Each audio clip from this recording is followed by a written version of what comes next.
The options are endless, the colours eye-catching and the flavours exotic. Pineapple is the most popular one, but depending on what you're looking for something sweet, gold, something like strawberry, watermelon. But that appeal to a younger audience makes disposable vapes dangerous, says the local government association, who want them banned.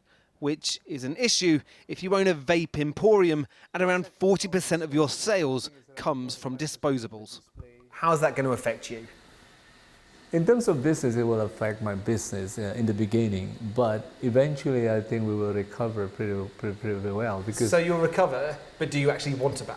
I don't want a ban. Why not? It will not help. It will help marginally. It will reduce a little bit of vaping among children, but I believe there's a high likelihood it will increase also smoking among children as well.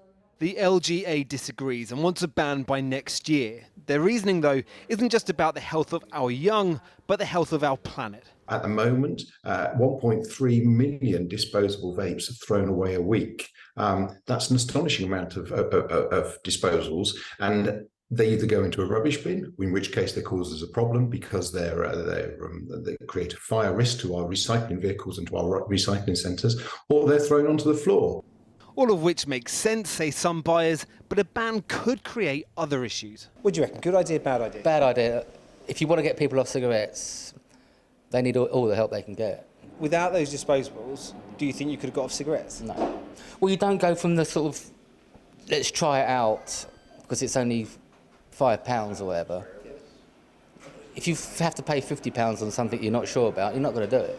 They are awful for the environment, not only your health. I've been meaning to make the switch to the reusable ones for ages, but I find the setup to be a bit of a faff, which is on me, but I do agree with it. I don't think they're the best. I'm massively hypocritical because I just bought one. And as for the appeal to youth, well, Dennis, who's now 19, started using disposable vapes years before he was legally allowed. Do you think you were attracted to them because of how they looked? Kind of. I remember at one point I used to match my vape to my outfit. So we know from the evidence that e-cigarette marketing, the youth notice e-cigarette marketing to a greater extent than adults.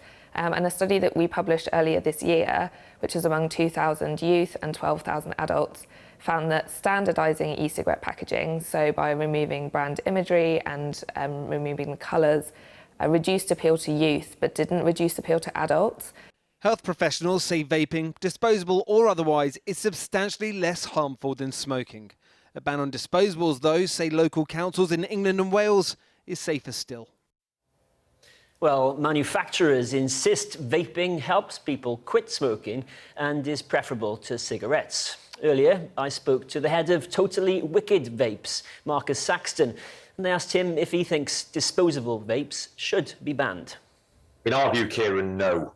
So these have helped, and you've got to understand, many hundreds of thousands of smokers to transition to a much safer alternative in vaping, and that's due to the simplicity and ease of these products. We've got this massive problem, though, haven't we, with these things being chucked in the bin. Very difficult and costly to recycle, even causing bin fires and chemical seepage in some cases. That's not good, is it? Every distributor and retailer has obligation already, and it's a legal obligation for a take-back scheme. And those do exist across both our stores and many of our members. So it's really important in the first case that we educate consumers to return these products to the vape store or a vape store that will absolutely put a circular economy back into these products to make sure that they are recycled properly. But they're not being recycled properly. People are not going to return them to stores with the best will in the world, are they? They absolutely do. So we're already experiencing in our store that when you make the service available and clearly educate consumers, I can assure you are bringing them back in their numbers, which is absolutely fabulous. But you're right, education is key, and we've got to educate consumers to not put them into their normal domestic household waste. So you've got a return scheme. What percentage of the disposable vapes that you sell do people bring back to you to be recycled? A very low percentage, you're right. It's like any recycling scheme. For most things that are out there, it's probably 10% or less. But we're calling for, and the media attention that you want to give this is really important. We want to say, please bring them back. do not put them into your household waste. You told us that the way out of this was to run a scheme like the one that you're running. Then you told us that only 10% of people are actually using it. It's Absolutely, failing. but the key, it is failing at the moment because it's in such its infancy. The key thing is let's bring more attention to the fact that people mustn't dispose of these. And the very name, disposable, is the wrong name. It's single-use product that must be recycled responsibly, brought back to a vape store. So why do you call them disposables on your website then? Couldn't you call them something different? Recyclable? Because that's the term that's certainly synonymous with how consumers consume them at the moment. But you're not a passive observer in this. You're a big trader of these things. If you want to call them something else, you can call them something else. Absolutely. But the main thing is, to be honest, whatever they're called, and that's just I'm calling out here that it's important to recognise they must not be disposed of in household waste. The key education point is please bring them back to us. Can you honestly, hand on heart, say that the flavours and the packaging of the products that you sell do not appeal to children? They may appeal to them, but like many other products like alcohol, that doesn't mean that you should be making them available. So it's not the product issue. It's actually the fact that the retailer will ensure if they're reputable, they will not put them into the hands of children. Do you think that ultimately this is all a bit futile and that eventually we will get a ban? Australia has already banned disposable vapes. France looks like it's going to do the same. The EU looks like it's going to do the same by 2026. Yeah, and the UK has been an absolute leader globally in tobacco control, and that's because they've recognised the role that vaping can play. It's really important to the points I've made that we focus on the illicit trade, the illegal market, and retailers that flout age verification.